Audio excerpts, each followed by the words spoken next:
Making a game on the scale of Halo takes hundreds of people with different skills, a singular vision, and time. Lots of time.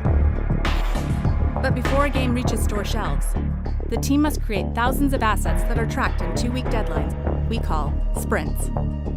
343 Industries invites you to join us on our journey, creating Halo 5 Guardians from the ground up. One painting, sound, and line of code at a time. This is the sprint.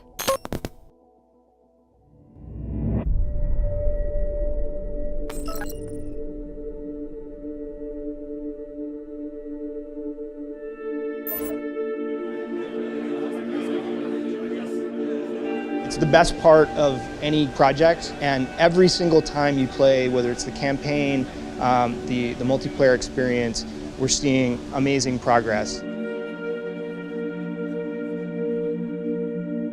So today we're going to talk about 2015, everything that's going on in 2015, where it is all about Halo 5. Hi everybody. I'm going to share some stuff that you guys are going to be like, what the is going on? And that's kind of the point. Is the Master Chief a traitor? Is he going to die? Who's this dude that just shot him? What are you talking about? He didn't shoot him. The Master Chief was going to shoot him. Like, what? What are you guys doing to Halo? That's the point. That's the point. It's important that people don't just sort of go, okay, yeah, it's Halo 5, it's just another Halo game. We need people to kind of reinterpret what Halo is.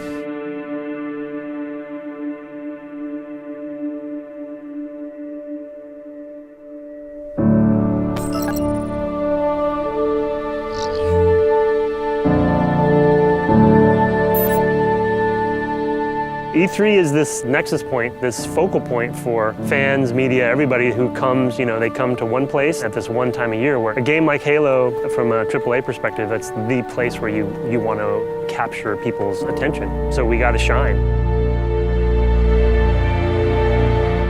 Well, so yeah, what is a creative director? A creative director is a crazy, crazy job. I don't even know how best to describe it sometimes. Anybody creative ultimately reports into me. Art director Nick Bouvier and Neil Harrison, our art manager, they report into me. All the design aspects of the game, audio, all reports into me. So kind of everything on the content side, I'm ultimately responsible for from a creative perspective. With a huge team like this and Halo 5 being way more enormous than I had anticipated when taking the role, which is totally awesome, and I love the job, and it's a dream job, right? It's a dream come true. I have nothing to complain about, but it is super intense. Every week around here is kind of insane, so it's really hard to describe. One day it could be focusing on HUD UI stuff, one day it could be focusing on Warzone and multiplayer, and sometimes we have to cut stuff that doesn't work out. If it does work out, then we polish it up. And so now we're really hot and heavy with Halo 5. We're demoing two big things at E3. One is the campaign level Tsunami for a code name. And then we're also debuting our new big multiplayer mode, which is called Warzone. So you have actually enemy AI in the multiplayer PvP mode, as well as two huge teams of 12 people. So it's 24 players, which is the biggest we've ever had. The maps are bigger than we've ever had, so you have all the vehicles and all the sandbox elements all together too. So what we're doing today is our build review. We have a really important milestone coming up in about 7-8 days, guys. So we've been working on it for an entire year. And Vertical Slice is as close to a shipping product as we can. There may be still some temporary assets in there, but the experience itself is complete. So Lawrence, what do we have to check on the intros? We want to see if we're getting some UI firing. So we should see the map name, victory points to win, and then also a description of the mode. So we're not seeing any of that UI, so we'll have to figure out why that's not firing. So no UI yet. Okay, we'll get back to that. When you get a mode of this size of 24 players, every type of AI issue, glitch, or bug you can imagine hits us, because we're almost using everything in the Halo sandbox. We've got every vehicle, we've got campaign assets, we've got bosses, AI, so anything that could go wrong with the game will affect Warzone. Oh, look at this bug. Another one, this is a fun development bug that we're chasing right now, is when you use the rec station, your character jumps because I'm pressing A. Yeah, it's like there's nothing for free in game development. Once you have to always be thinking about all the context of the systems, what menu the player has. So it's actually just remembering that I'm pressing A and making me jump.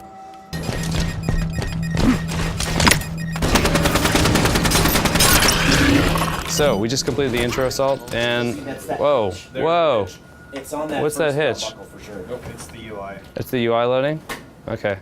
So this is an issue we didn't even have 2 days ago, but now is an immediate fix for our big review. So you can kind of see, like, as we're fixing things and adding things, we're always, you know, sort of incurring more debt and having to fix more bugs. These are awesome. Lawrence just put in these locations. So these are shoulder bash spots you can smash through. Even as recently as about a month ago, this whole passageway didn't exist. So you would be in this tunnel and you'd have to run all the way around to the armories, and then we've added these sort of shortcuts through to let you get there quicker. And we have a mid-session progression loop for the first time in a Halo game. So as you're playing through the game, as you're killing enemies, as you're capturing bases, as you're doing just about anything in Warzone, you're leveling up and you can sort of access more high-end stuff. You know, if you see somebody out there with a Banshee, you didn't have to worry about whether you started the game with a Banshee or not. You can go to a terminal and get a plasma pistol, or get your own Banshee, which is even better. Then you can have a dogfight. Wreck confirmed. Does the VTOL fit down that skylight? I bet he does. That could be cool. It'd be risky, right? You'd get blown up.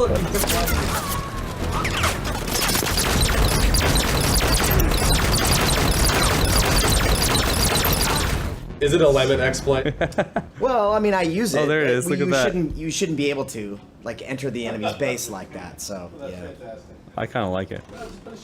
The big thing for all of us right now is making the difficult choices on whether or not we take new features, whether we fix bugs, whether we want to take some risks and try to get more content into the build, whether we cut things, because if they don't make it into this build, there's a good chance they're not going to make it into the final game.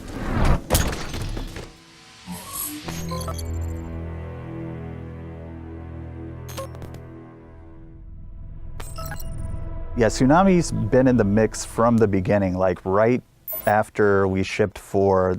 Tsunami was one of the first levels that we conceived of. Originally, it was just an idea that we had to kind of cater this, it was a prototype where throwing grenades would be affected by the wind, and so would enemy characters and occasionally the player. We figured putting a level out at sea in the middle of a tsunami, or actually, it was never a tsunami. It was always more of a hurricane, but I don't know why we called it Tsunami Station. Maybe just for the... Sounds better. Yeah, right. We're pretty much doing like a first pass of every level in campaign. Yeah, like the water, I guess the sounds of the machinery, that would probably really help. We're missing a lot of this right here. Like there's supposed to be like hundreds of ships dogfighting, capital ships doing broadside maneuvers. To that point, it's kind of like the environment is almost kind of secondary. Like the theater of war that's going on outside the space, that's kind of the big scene here. Osiris team, 90 seconds to drop point. And may buck by the first round when we get back. This is kind of like the final climactic battle in this civil war between the two factions of St. Gili, the Arbiters faction on the one side and the Resurgent Covenant on the other. And so the players need to find their way through Tsunami Station while this civil war is raging all around them. This is probably the section that we're going to take to E3. We've been calling it Destruction Alley. You get there and there are a bunch of dead Covenant, and even on Arbiter's side there's just a bunch of dead bodies, and you're not sure what exactly caused all this chaos. The Guardians coming to life, and so the Promethean enemies start appearing. Prometheans incoming! You get some of the returning ones, like the Crawler. Knight shows up, and the new Soldier shows up, and with them their new weapons as well.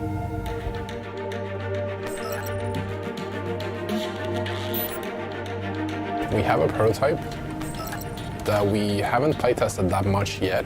Basically, there are two firing modes. It's one is when it's folded in like that, and that is when you are in hip fire, and that is just basically rapid firing short-range grenades on a timer. And the other one, which is when you aim, when it's folded out like that, is going to be firing longer-range projectiles. So our biggest question right now, we have two, I think. Size of the ammo counter. That's pretty big. It's covering up a lot of the weapon. It could be like half that height. Yeah, exactly. And the other one is, what do we do here? Do we have any of the actual model moving and animating, you think? I feel like we need to get a little bit better understanding of the mechanism there that's helping it pop out. Usually we have like a lot of moving parts on Forerunner and UNSC stuff. The Covenant, it's kind of more magical. Sure, space magic. Yeah. So we don't need as many moving parts on the Covenant weapons. Is Nick gonna be here? He accepted. I can go try to track him down if you'd like. There he is. Hi. There he is.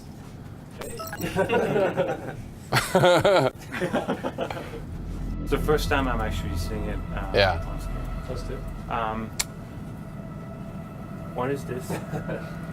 That's an ammo counter. All right. Right now, this is probably not ideally placed.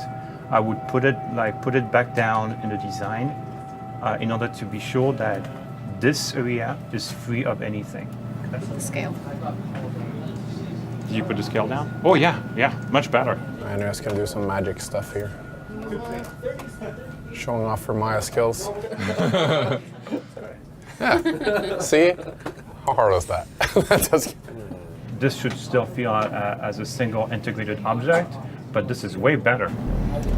That's beautiful. Yeah, the other question is what do we do with the back part of the barrel, so to say? Do we want to have something that kind of sits here as if we should have anything that kind of covers the back here, and then we'd have the projectile showing up here, where the magazine kind of feeds up. Do we have a marker somewhere? We have these two AMAs, we have that thing going on, whatever the design of it.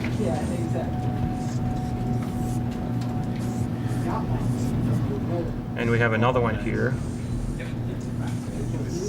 Maybe we should just like block this with a... We should just like design this section and have something blocked here. And it would prevent the weapon in the middle to just feel empty. So I think we should just do this.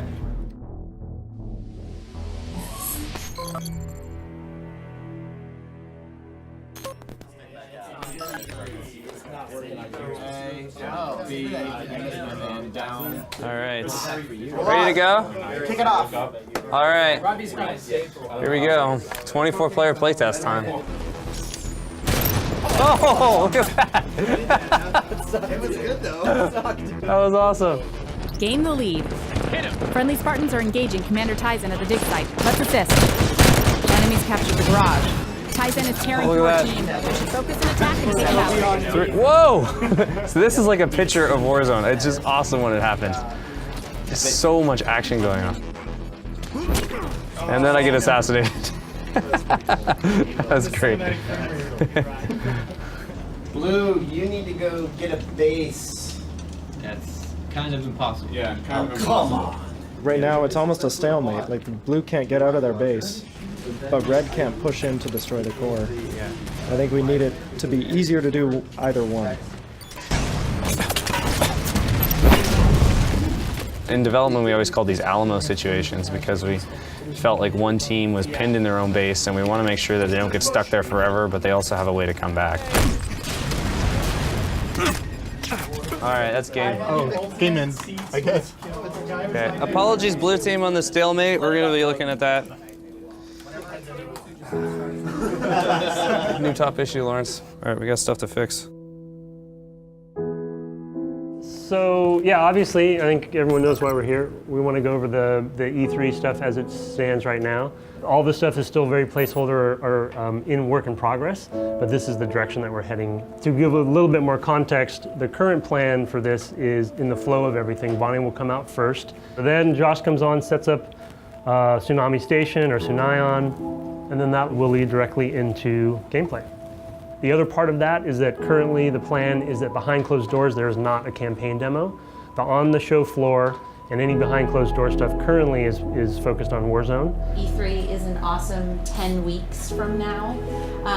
So we are 4 weeks to content complete and 8 weeks to ZBR. And then 2 weeks after that, Josh will be on the stage showing this off. So when you say we have to continue to build confidence, how does that translate into actionable stuff for us? Actionable stuff for this group. Positive attitude, Josh.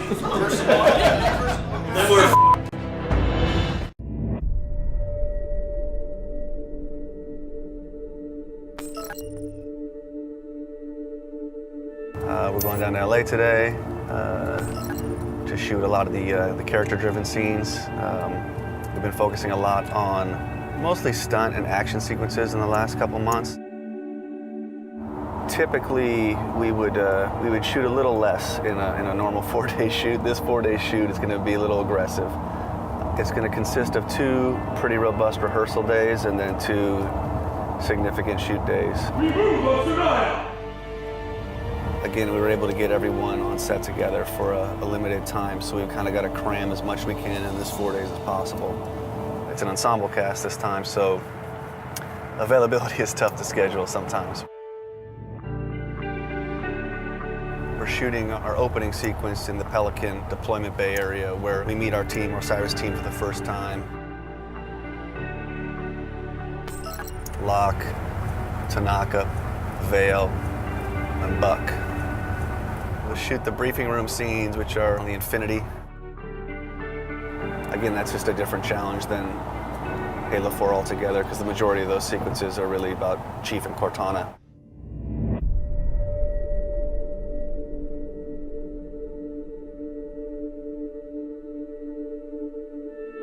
You go from maybe 2 or 3 characters and you jump to, 6, 7, 8. So technically, that's 8 face setups on a day, 8 audio mics, 8 head cams, more makeup people to come in and put dots on faces. And then when you put all those actors on set together, the sort of chaos factor kind of goes exponential.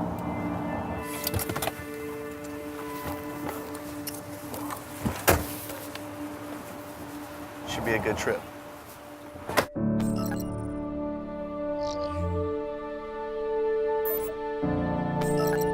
There's obviously an intro cinematic that would leads into every mission, has one of them. For E3, we've actually cut things in from cinematics throughout the games to sort of build that story, build the mythos of what the mission is, who the key players are. But yeah, we definitely had to edit out things so we didn't give away too much.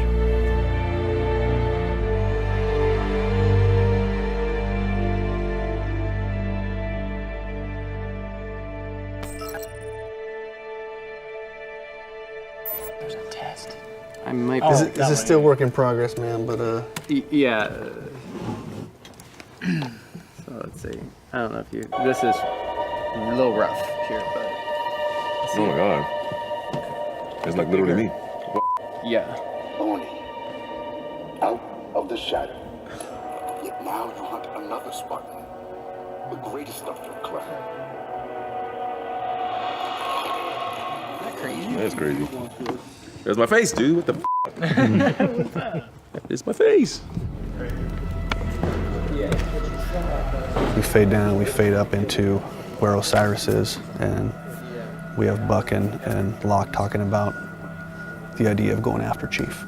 Effectively, it has a front part of the scene and a back part of the scene, but the front part of the scene, it takes place in the briefing room, and the back part of the sequence takes place in the Infinity kind of hangar bay area. Out that way there's a large window we can see out into space. Oh, here, check this. Roland's here. Lasky's right there with the Zin, right? The monitors are behind you. Here's our table, which Roland is on. And like I said, this is our window. Okay? So we're doing a little something at the top here, like, am I like in the console? Yeah, we'll have like some screens that are up here between you and him. So yes, so I can be working on something. You should. So this table is just a little bit too big. So see how it's probably 4 inches on that side. Yeah. Yeah, maybe 4 to 6 inches on each side. Can we get it closer, dimension-wise? I mean, if you want to do some construction, we certainly can.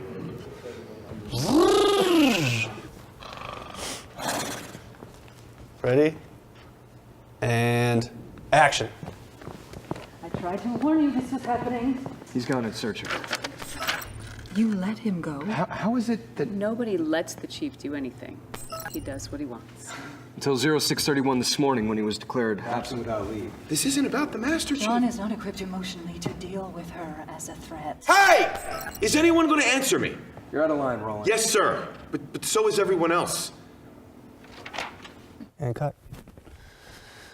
How'd that feel? Well, My note to myself is it's worse than you think. I don't know if that helps you. It does. Okay. And is this like an I told you so moment, obviously, of like, we've been through this before? I feel like I'm Is that still what in you're our referring to, or do you conversations mean like, something I else? told you, you were stupid. Like, do I believe him there too? Am I kind of defending him?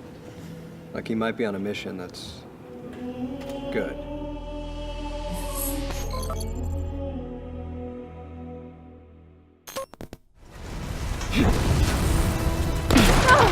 Up! Move, Spartan!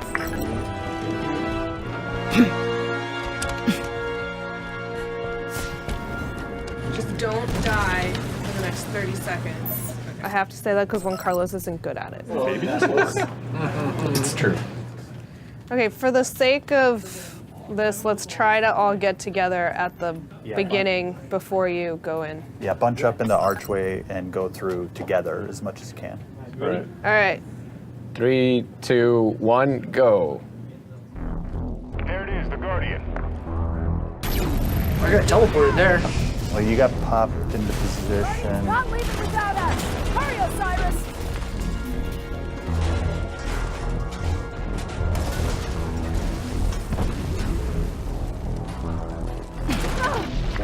I don't know, that didn't look too bad to me. Do you want to show me where that dodgy looking thing was you spotted? Yeah, so if you stay behind a little, get close to where the platform falls, but stay behind and you'll see the far end of the platform. You'll see geometrical lighting as it falls down.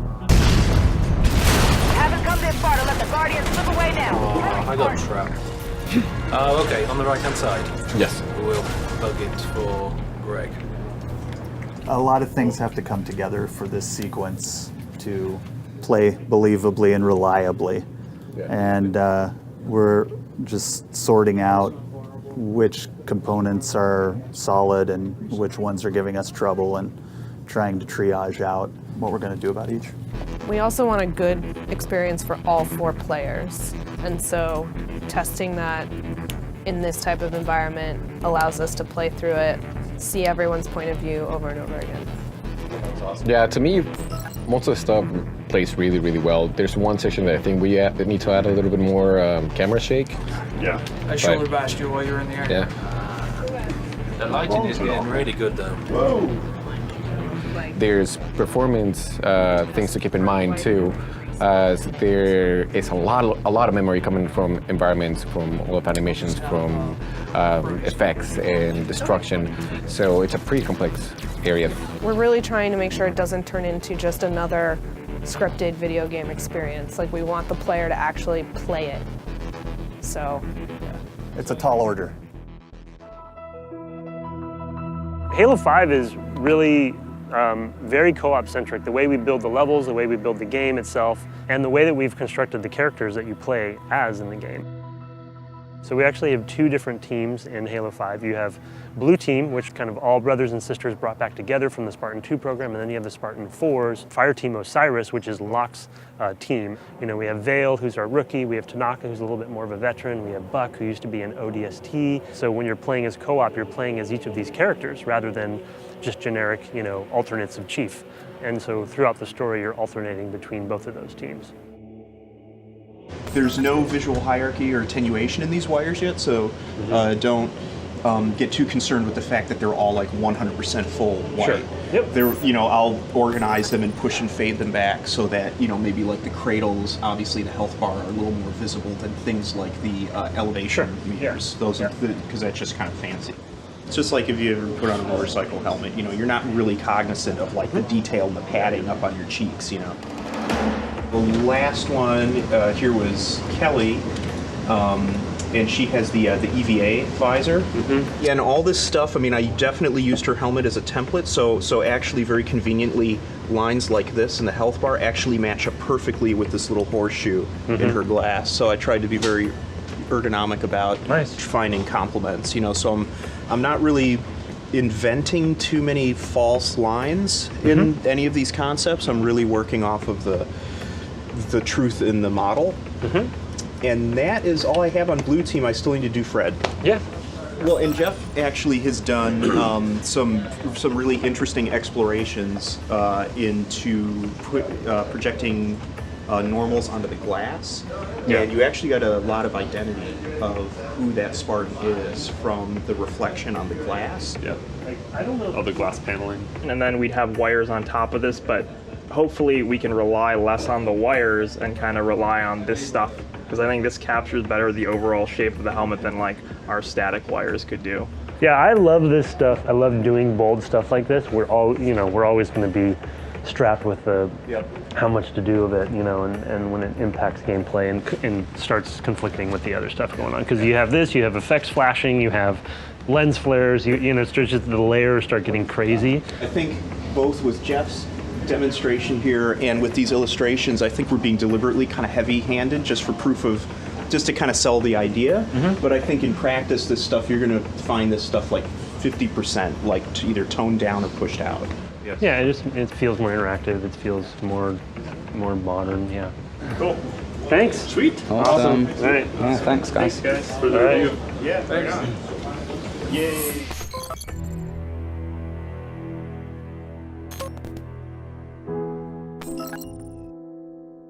So the new dual camera setup that we have on Halo 5 lets us get a stereo view of all of Brian's markers so that we can see them with 3D coordinates. That's going to make everything a lot more accurate and give us an even better facial solve. What do you say? Cool. Guys on standby? Oh yeah. Ready for trouble with our wooden assault rifles. This is the second part of 060, and it's basically Locke and Buck having a moment where Buck's really unsure and uncomfortable about the fact that they're going to go track Chief. Travis, he's our backup Buck. Travis is also our primary Fred as well on Blue Team, and we'll basically be taking his entire performance if we can't get Nathan Fillion in here, and then we'll just have Nathan do some audio on top of his performance. So there's Locke. So we're going to start here with Locke, walk around that side, the right side of the table, and then go to mid volume. Yes. Okay, sounds good. Castle 1. And action. So you're okay with this? This isn't just another target. Every target is just another target, Brock. For you, maybe. Look. Every other Spartan, hell, every other soldier who knows we're after him, they're gonna hate us. You know that, right? You're not the only one here because of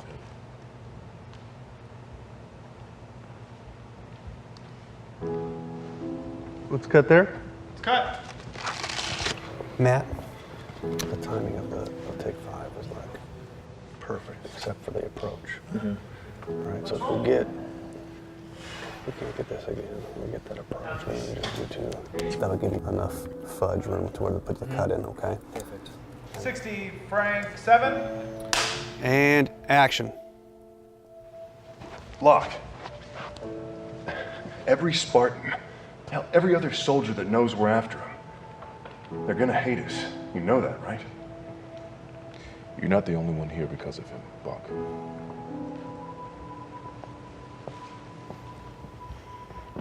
Let's cut there. That was a good shot. Yeah, stand by.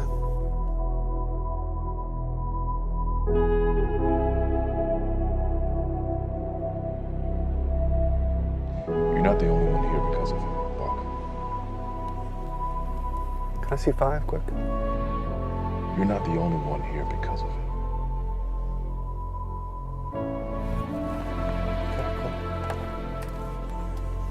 it. You stay exactly. That's perfect. Do that exact thing again. Okay, we'll do one more. Come on. Every target's just another target. Buck there. Yeah. That you have buck there, but no buck here at the end. Right. Every other start. All right. Set. And action. What do you think that's about? A week after we shot Travis, we actually got Nathan into the studio to redo the entire scene with Mike Coulter. Within these blue lines, I'm attached to a camera inside of our actual scene, so I can follow people around as kind of a natural cameraman would. It's as if Nathan Fillion and Buck are standing right here. This is embarrassing because it was filed November 26th. It's got to be one of our longest running bugs here. Have you seen this lately? I saw it yesterday. Or sorry, no, yesterday it was the issue with no thrusters at all. That's fixed today. We see it intermittently every week. Here are all the E3 related AI bugs. Baron Schromm leaving his assigned area. Didn't we talk at one point about just letting him fly around the entire map? So we've expanded his zone for sure. I guess the point is like, more people are going to see him if he flies around more of the map, and if it's not the end of the world. We don't want him flying into rocks. We don't want him flying into the ground. Yeah. Like we need to be able to author where he lives, and right now we can't because of this bug. One more for top 10. The vehicle bays are unusable right now. Yeah. Like that is Vehicle bay, Okay. I think it's gotta be. 10. We have 10 issues in our top 10. Perfect. I know we have a lot. I mean, there's 700 bugs right now. 700 bugs in 17 days. That's crazy. It is. Well, let's go do it. We get a play test.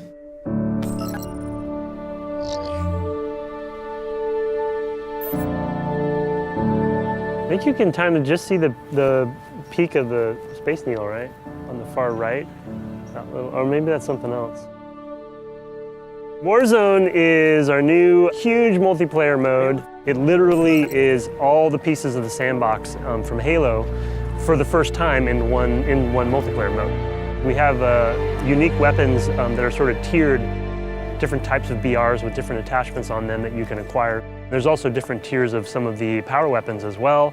And then we also have mythic items, which will be sort of unique items like Linda's sniper rifle or something like that is sort of like this uber epic thing that's super powerful in a different way. First person, great. These are concept pieces coming in. Plasma pistol. Tier 1 and Tier 2.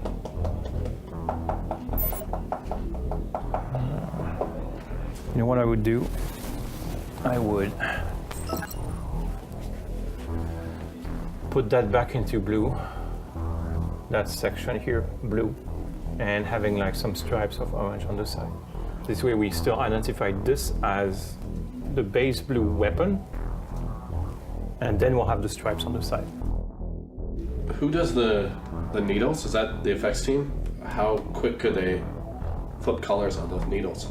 We could give it a try.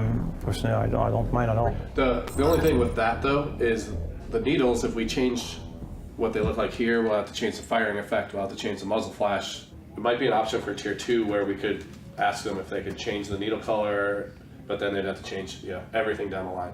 I'll take a look into it and see how many downstream teams are going to be affected and what kind of. That's the thing. Let's just investigate first. But if you think it's something doable with the schedule we have, let's just give it a try. Okay. We've got the Tier 1 and then we have Wow, one this more is weapon. unreadable. I like the details on the back of the stock, but you never see that. I mean, unless you're meleeing. So, one question. We have Kelly's shotgun. It's supposed to be, a legendary, very rare weapon. Does this shotgun get too close to Kelly's shotgun because they're both white? That's the thing. I'm wondering how these weapons that are specific to characters are inserting themselves into the tier system. Where are they positioned on that tier thing? Are they above the tiers Yeah, these they're two above the tiers two. in terms of power. Yes. Well, ideally. Yeah. We haven't seen Right. them yet. So we have all these weapons, and on top of that, we have 2 legendary weapons. 2 legendary weapons. We have a 3rd legendary weapon in the Arbiter's Sword, which is called Prophet's Bane, right? And then there's a 4th weapon that hasn't been finalized yet. They want to do a couple of different things. They might do a Magnum. Right. It's like a super throwback Halo CE Magnum. Right. But it is still being planned. Got it. I just don't want to impinge if they're the ultimate of our requisition system, the ultimate of these weapons. I just don't want them to get too close. So Let me work on tier 1. I'm gonna do it when I come back to my desk. I could add the stripes pretty fast. In 15 minutes, I can do all of them. Do you have 15 minutes? Yeah, I can do that. Okay. And I can do that pretty fast.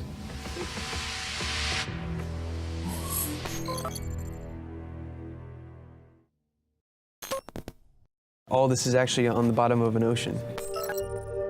Look, there's a whale. So you can see that they built this structure to keep the water from rushing into where they're mining. But I didn't really get that because they hadn't been arted up enough to see the actual waterfall and water. So when that all kind of came in, I was like, oh, wow. So we're gonna be right now just reviewing the intros and the outro cinematics for that specific level. So we're gonna be going over the animation and the camera passes, and then we're also gonna go over all the boss vignettes. Lighting is a little bit off, so we should have a lighter review it, just to make sure that they're covering for the areas that we're seeing. See how the vehicles are getting darker? Yeah.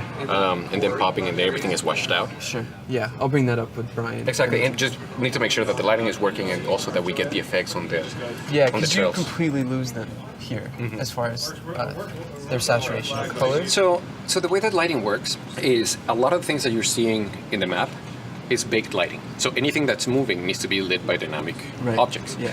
So it is possible that where you see it being black and dark, it's not taking any of the lighting that is dynamic. Right. The second part after this, what's happening after that is we cut straight into first-person camera point of view, so that what you see is the movie of the Pelicans arriving, and then you see it from your player perspective exiting the Pelican. We hover a little bit to let the players jump out, and then we exit, because it's essentially going down and leaving at the same time. Sure. You mean like just like staying longer? Mm-hmm.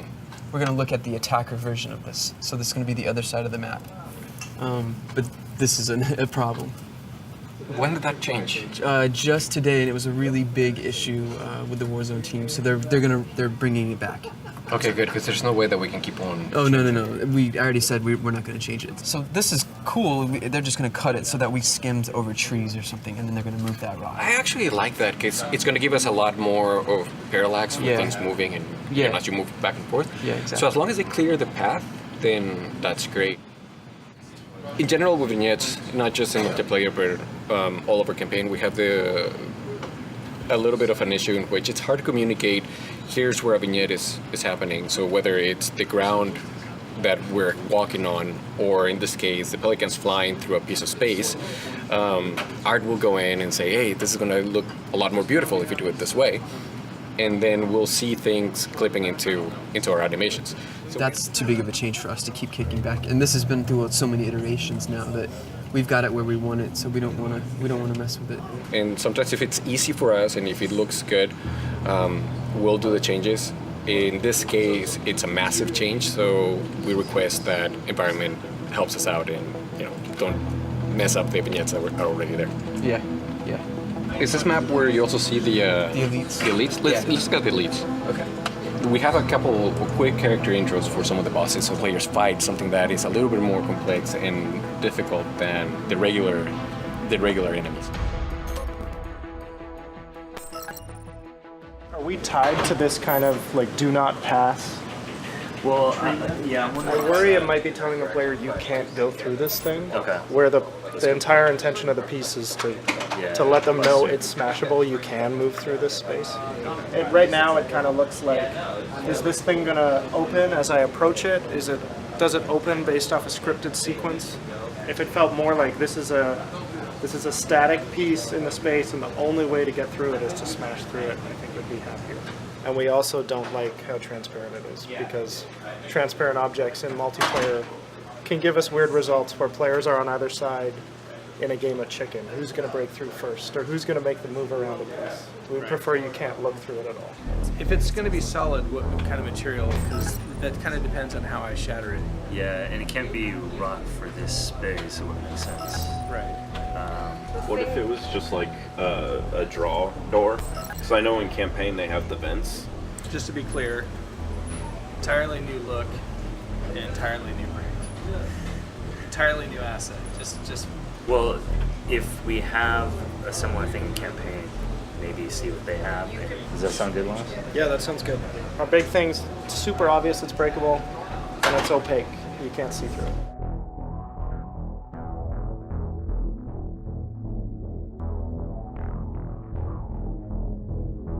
We're trying to have specificities for all these weapons, expressing each tier in a different way. It's a bit of a challenge. We have a lot of weapons, so we have a lot of different designs. There's a bit of a candy approach to these weapons too when it comes to skins. You want to obtain more, you want to have the one that looks funky, that looks really good. This is just too much like the original shotgun, so we need to be putting a bit more visuals in there. We need to have more presence of reds to be sure that we identify the tier way better. We don't see it in first person. Red is going to be expressing danger. It's the tone of blood, and we're talking about weapons here. So obviously, without being gruesome or whatever, it's a stressful tone, and you want to express that excitement, that bit of stress going on, that adrenaline going on when it comes to the weapons. There. So as you see, before and after, way more presence in first person. This is the tier 2, that we need far more red presence in there. Red is a great combo, especially when you combine it with white, for example. The white weapon, it's a bit more rare, you know, it's like there's something a bit more pure, that it's just expressing like the rarity in a certain way of that weapon. We still want to have a graphic system, like a visual system that would just make sense. So we're gonna go with something similar to this. The red is definitely gonna pop. All right, another one done.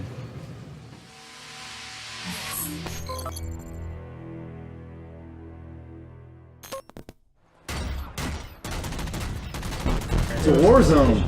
It's like some sort of war zone. No! Is that lemon in the VTOL? Look at this ridiculousness. Get out of the VTOL. No! Come get it! No! Come and get it! Come and kill me!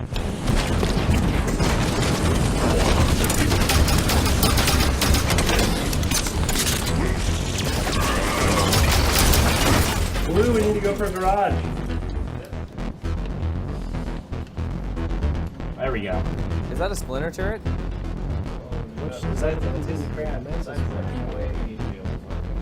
I have speed boost plus sword. This is fun. You are so fast. So fast. You are so fast. I could not hit you. Okay, look at his feet. See the triangle? We're not sure whether it's something in 3D or it's a nav point bug. It looks like a cube. Yeah. It's a piece of geo. Yeah, that's definitely geocutting. Yeah. Johnson? Can we get a bug in for the little triangles on your feet that follow you around? Whoa! That guy's a power up. Red's power up on the blue team, kind of terrible. So I use it every single playtest. Hey, we're missing the engines. The engine effects are missing from the Pelican too. James? The engine effects are missing from the Pelican out the back. This is the first time we've had the Pelican deploy animations in. Oh, there we go. Yeah, I'm on blue team. Is that a bug? Whoa! That's a new one. Of the Rex that I use, I don't actually. What the? My scoreboard's gone when I'm in the Mantis. Is that intentional? We're gonna bust through that wall and go for the boss. All right, you see him, Chris French?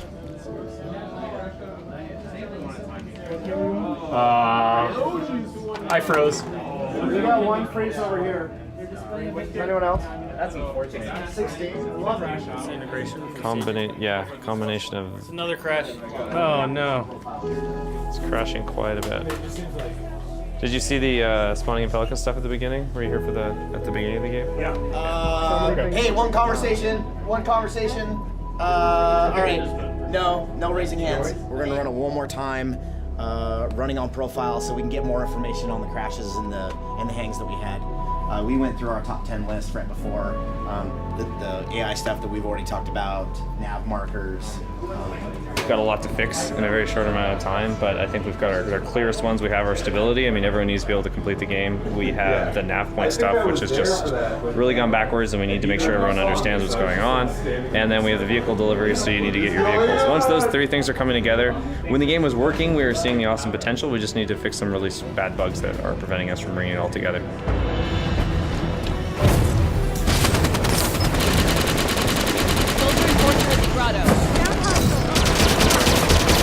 Yes, the elites are working.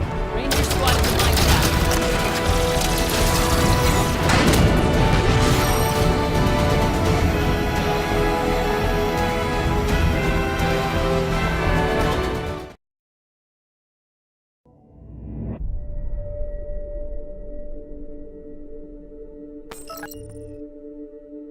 Demos are a big deal for the team.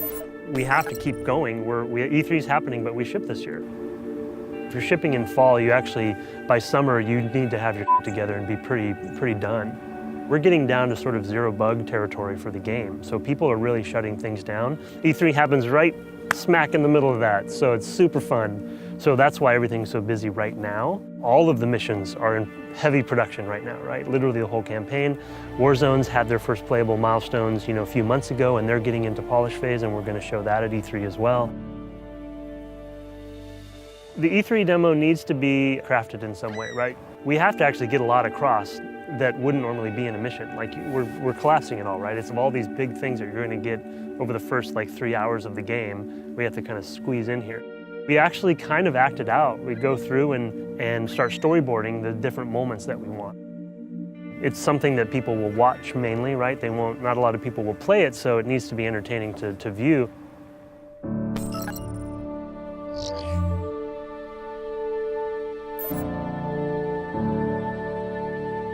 Okay, do you guys want to try to take a stab at our new path?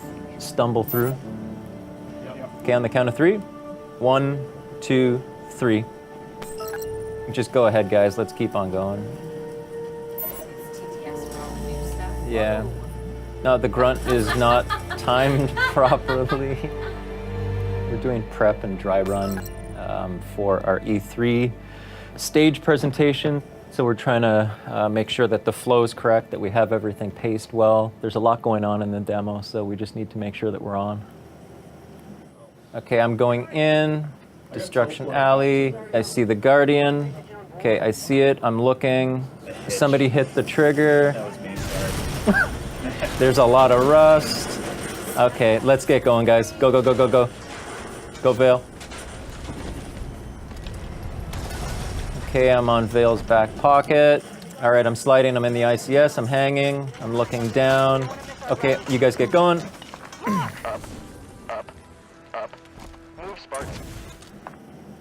All right, TJ, get to your mark. Yeah, we've got Atlas pose. Okay, I'm looking up and around. I'm checking it out. Okay, the crawlers are coming in. Buck, light it up. Phaeton's in. I'm gonna move to my mark. All right, Buck, get going. Slide out like we talked about. Yep, that's good. Shoot, shoot, shoot. Okay, it's down. All right, so the soldier should be coming in. I can see the effects. There's the first one. The second one punches me. Bam. I forgot to shoot shotgun. You guys go to the left. We're gonna go to the right. Okay, I'm gonna grab the plasma caster.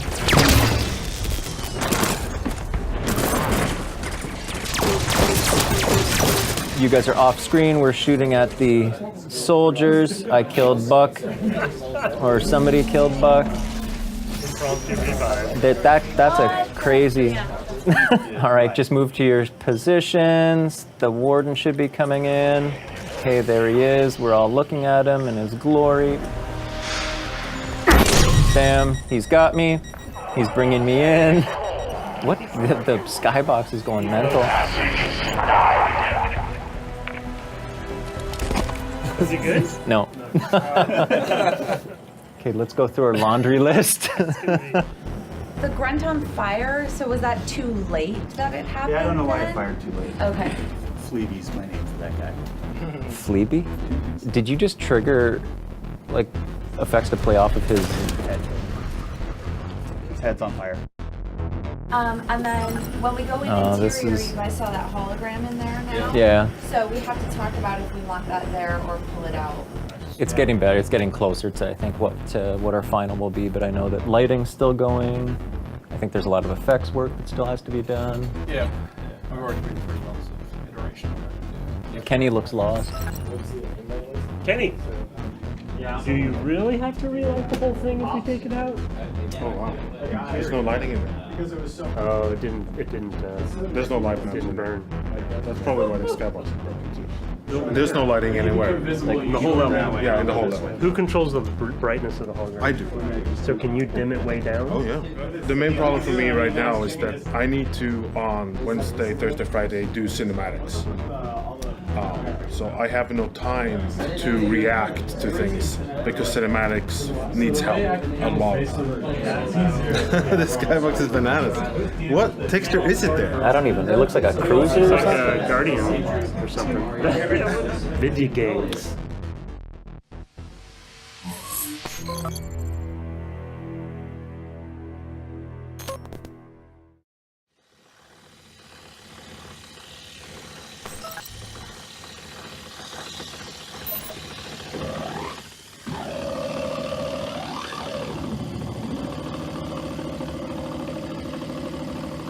Right now, I'm just building sounds mostly for the new 4Runner vehicle, the VTOL, and also different visual effects for 4Runner characters, a Warden and Soldier. So I'm just trying to get these kind of like glitchy, kind of zippy elements that I could kind of mix in with all these different animations of their little bits and pieces breaking apart, forming back together. This is the Eurorack format. It's basically just a modular synthesizer, and you can pick and choose all the little different pieces of hardware and kind of form your own instrument. And you just get a lot of interesting textures that you normally wouldn't get when you're kind of just working inside the computer. I really like this approach because it's just infinite. It's like an open wormhole, and you can go down there and come out with some really amazing, incredible but sometimes you can kind of get lost in there as well. Sending this basically into a mixer and then splitting that out into multiple effects. So the output of that mixer goes out into all these other effects, and then the output of those effects go back into the mixer, and it's just kind of this continuous loop of never-ending chaos. I'll start here with just like this contact microphone, which will just take the actual like physical vibrations from my hand, and that will be the actual sound source. I basically just have a little mason jar with two magnets basically tracking to each other. And that way I can just kind of move this along and kind of get these nice little interesting textures of the actual magnet sliding against the little ridges of the glass and kind of get all these nice little glitchy actions going.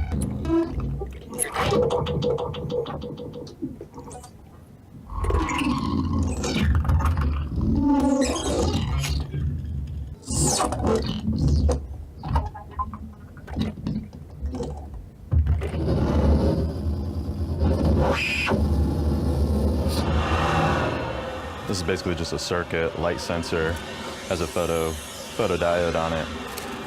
And basically it just picks up the intensity of lights, and then it translates that into audible frequencies. Can we cut this light here?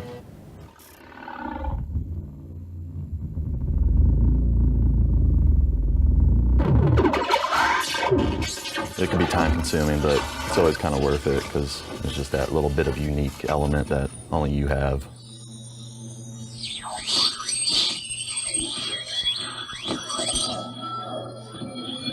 Yeah, there's definitely some interesting textures to get out of there. Even those zaps that you kind of get when I release from it.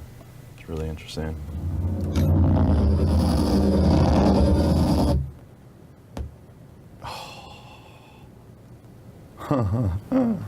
Did your computers crash? Yeah. That's my life. It's like every day. Some of the really interesting stuff is probably more of the deep droney stuff that I can kind of conform into some nice different loops for vertical acceleration and horizontal pitch and all that stuff. So I think a lot of that stuff will yield very beneficial for some of the V-Tool source tomorrow. Check that out. Show that to the touch unit.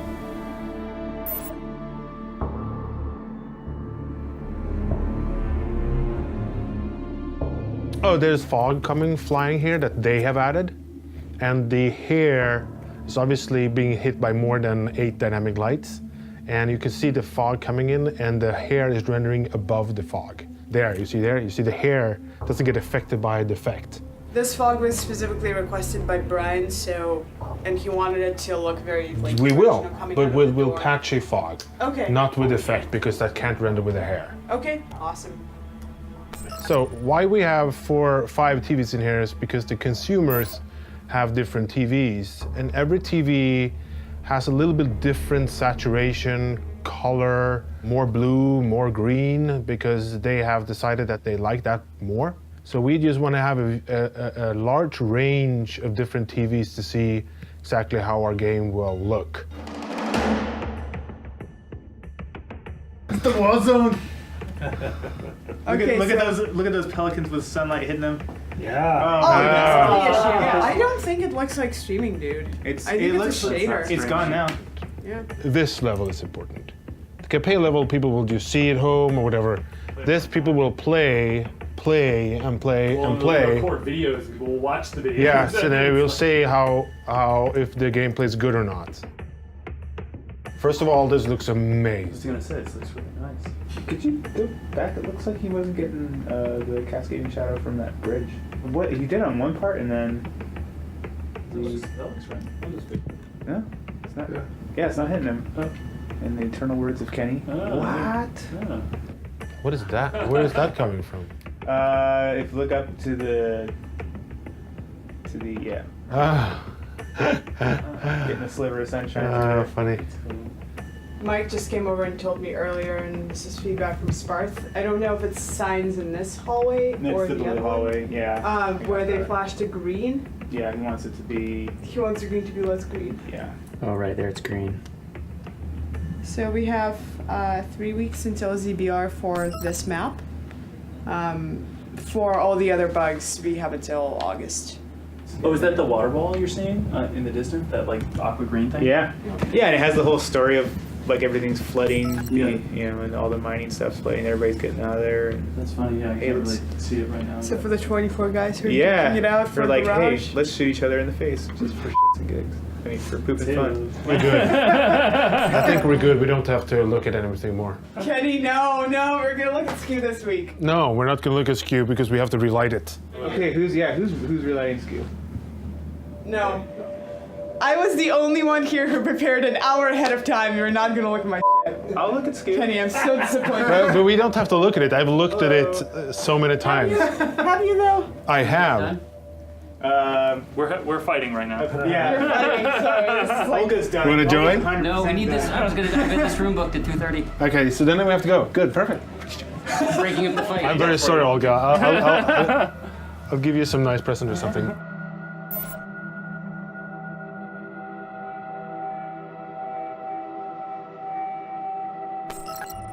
The Beetle is super important vehicle for Halo 5, but this is a flying vehicle. The flying vehicle needs some consistent looped sounds, just imagine the jet sounds, you know.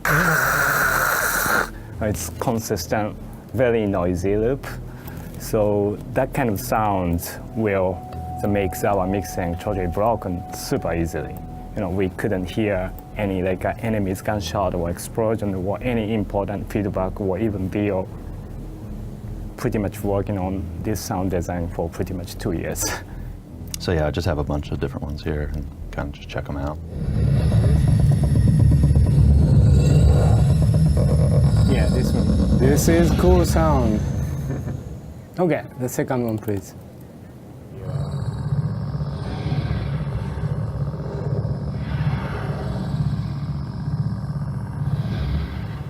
Yeah, I don't like this one, high frequency one. Can you back to the first one?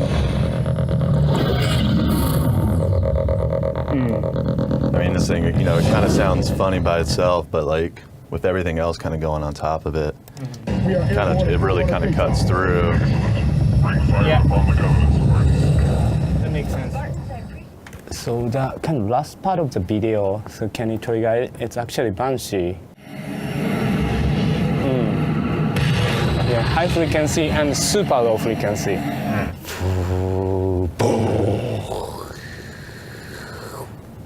Kind of things.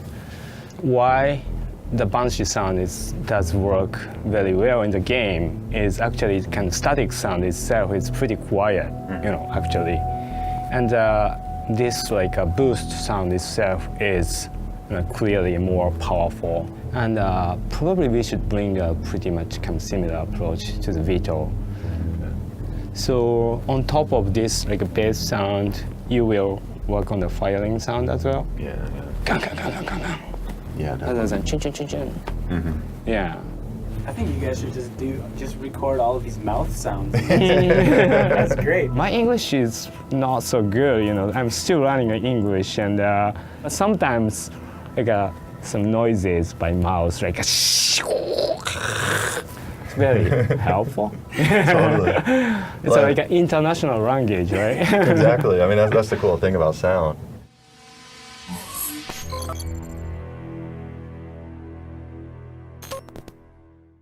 That's Fleabee. Luke has a habit of improvising for Fleabee's name. Cup, Fleabee, Floaty, Flap, yeah. Is that Floody?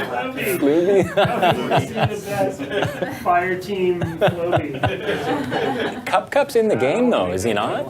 We've been in this room too long. Yes, That's what's happening right now. The War Hotel? Yeah. On 3, 1, 2, 3. Okay, I'm looking at my mark. Okay, we got the grunt, Floby, the Fleabee. Hologram shrink. Going outside. Soldiers coming in. Soldiers! Switching targets, tracking. Gotta read it. Keep on going. So far, so good. All right, go, go, go. Much better. Okay, hanging, looking down. I'm okay. Keep going. Man, they got jacked up there. Buck, fight it up. You got it. Phaeton down. Tanaka, help Vale. On it. On your feet, Spartan. But your passage is denied. It's coming together. It's looking great. Every time I look over an artist's shoulder, it looks amazing. Yeah, it's super impressive. So everybody's feeling really good about where we are right now. At this point, we've had all eyes on the project. We've had almost everyone at 343 come in and give Warzone a play test and tell us what they think. The team has been just absolutely killing it with the long, long hours as we push towards this E3 demo. We can get their court. Red team's pushing garage. We gotta push it harder. Push it, Eric. This is Warzone, not Arena. Just a high five, Summer has hit Seattle, and it is a great time to just take a break and a load off as we've kicked those final bugs out for E3 and then finally push towards ship.